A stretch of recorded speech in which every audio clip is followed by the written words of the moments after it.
Hello நண்பர்களே, தினம் நடக்கும் சம்பவம். ஆமாங்க. ஒரு முறை ஒரு சித்தா டாக்டரை பார்க்க போயிருந்தேன். அந்த சித்தா டாக்டரு, இந்த இந்த பொருளை நீ டெய்லி கசாயம் காய்ச்சி குடிக்க வேண்டியதானே அப்படின்னு சொல்லி கேட்டாங்க. நான் 2 நாளைக்கு முன்னாடி கூட வீட்டில் கேட்டேங்க. வச்சு தர மாட்டேன்னு சொல்லிட்டாங்க. இந்த பாருப்பா, இந்த பெண்களை குறை சொல்கிற வேலையை வச்சுக்காதீங்க. ஏன் உங்கள்கிட்ட கை இல்லை, ஏன் உனக்கு கால் இல்லை அப்படின்னு ஒரு கோபமாக சொன்னாங்க. உண்மைதாங்க. ஏன்னா சில மனிதர்கள் ஆணாக இருக்கலாம், பெண்ணாக இருக்கலாம், ஒருவருக்கு விருப்பப்பட்டு செய்யும்போது தான் அவங்களால செய்ய முடியுமே தவிர, விருப்பப்படாதவங்களை நீ கம்பேர் பண்ணி எந்த வேலையும் வாங்க முடியாதுங்கிறத அவங்க தெளிவாக சொன்னாங்க. கரெக்ட். எனக்கு பழைய சம்பவம் ஒன்று ஞாபகம் வந்துச்சு. நான் சென்னையில் ஒரு கடையில் வேலை செய்யும்போது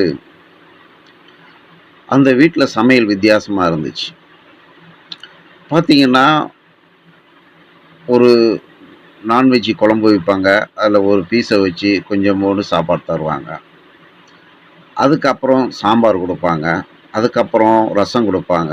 அதுக்கப்புறம் மோர் கொடுப்பாங்க. போதுமாங்கிற அளவுக்கு சந்தோஷமாக சாப்பாடை பக்கத்தில் இருந்து பரிமாறுவாங்க.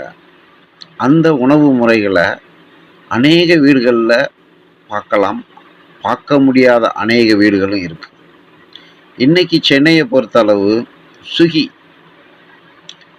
காலையிலே எழுந்திரிச்சோமா, ஒரு ஆப்பம் பண்ணாலும் அதுக்கு ஒரு தேங்காய் பால் எடுப்போம். அங்கே அப்படி இல்லை. உங்களுக்கு ஆப்பம் வேணுமா, ஆப்பத்துக்கு வடகரி வேணுமா, ஆப்பத்துக்கு குருமா வேணுமா, ஆப்பத்துக்கு பாயா வேணுமா, என்ன வேணாலும் கேட்டாலும் அப்படியே ரெடியாக இறங்குது.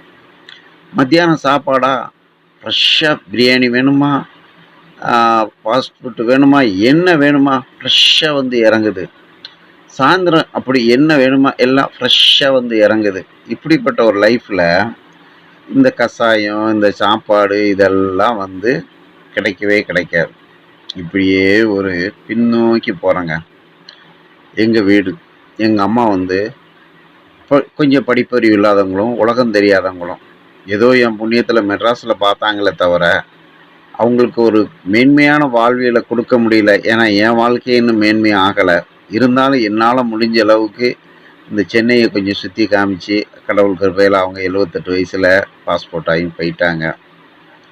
மனசுக்குள்ளே ஒரு வருத்தம் இருந்தாலும் கடவுள் மட்டுமா செய்ய வைத்ததுக்காக ஒரு சந்தோஷம். எங்கள் அம்மாவுடைய சமையலை நான் நினச்சி பார்ப்பேன். சென்னையில் காமெடி அடிக்கும், எங்கள் அம்மா சமையல் மாதிரி வருமா? ஆமாங்க, அவங்களுக்கு 40 வருஷம் எக்ஸ்பீரியன்ஸ் இருக்கும். வந்திருக்க மனைவிக்கு சில நாட்களே எக்ஸ்பீரியன்ஸ் இருக்கும், எக்ஸ்பீரியன்ஸ் இல்லாமே இருக்கும். அப்போ அப்படி எப்படி சமைக்க முடியுங்கிற ஒரு கேள்வி வரும். கரெக்டு தாங்க. ஆனால் எங்கள் அம்மா தாகத்தோட பல பேர்கிட்ட கேட்டு கேட்டு அவங்க செய்த சமையல்களை மிக்க எங்கள் ரிலேஷன்லேயோ இப்போ இருக்கிற 50 வயசு ஜென்ரேஷன்லேயோ கேட்டால் தெரியவே இல்லைங்க. எல்லாம் ஏதோ ஒரு குழம்பு வைக்கிறாங்க, ஏதோ ஒரு பொரியல் வைக்கிறாங்க. அதில் 6 சுவைகள் இருக்குதுன்னு சொல்கிறாங்களே, அந்த 6 சுவைன்னா இனிப்பு, உப்பு, காரம், புளிப்பு, கசப்பு, இன்னொன்று அது சொல்ல தெரியல. இத்தனையே இருந்தால் தானே ஒரு நல்ல சமையலுங்கிறாங்க. அந்த கூட்டே இல்லாத ஒரு குறிக்கோள் வருதுன்னு டாக்டர்ஸே சொல்கிறாங்க. உண்மைதாங்க. இப்படி சமையலில் ஒரு வித்தியாசம் இல்லாமல் இந்த ஜனங்க ஓடிக்கிட்டு இருக்காங்க. எங்கள் அம்மா விதவிதமாக சமைச்சதெல்லாம் நினச்சி பார்த்தோம். அப்போ அம்மா சமைச்சாங்க, அதை பார்த்தோம். இப்போ அந்த பொருட்கள் எங்கே கிடைக்குதோ அதை நான் காசு கொடுத்து வாங்கி சாப்பிட்ருதேன். இல்லைன்னா நானே சமைச்சிக்கிடுதேன், நானே ரெடி ஆகிக்கிறேன். இதுக்கு காரணம் அந்த டாக்டர் அம்மா கோபமாக சொல்லலை. உலகத்தை உண்மையாக புரிஞ்சிக்கோ. உனக்கு ஒருத்தர் உண்மையில் அன்பு செலுத்துகிறாங்க போது மட்டும்தான் நீ அவங்களோட அன்பு செலுத்த முடியும். ஏதோ கல்யாண நேரத்துக்கு முன்னாடி மாப்பிள்ளையை பிடிச்சிருக்கா, ஆமாம் பிடிச்சிருக்கு. மாப்பிள்ளைக்கு என்ன நகை தரீங்க, அப்போ நீ மாப்பிள்ளையாக இருந்துடலாம். நீ என்னைக்கு அக்ரிமெண்ட்டில் கையெழுத்து போட்டுட்டியோ அதுக்கு பிறகு அவங்க வச்சது தான் சட்டம், அவங்க வச்சது தான் சட்டம். அந்த சட்டத்துக்கு கீழ்பட்டு போனாதான் உனக்கு கொடுத்துருக்க குடும்பங்கிற படகு கப்பல் போயிட்டே இருக்கும்.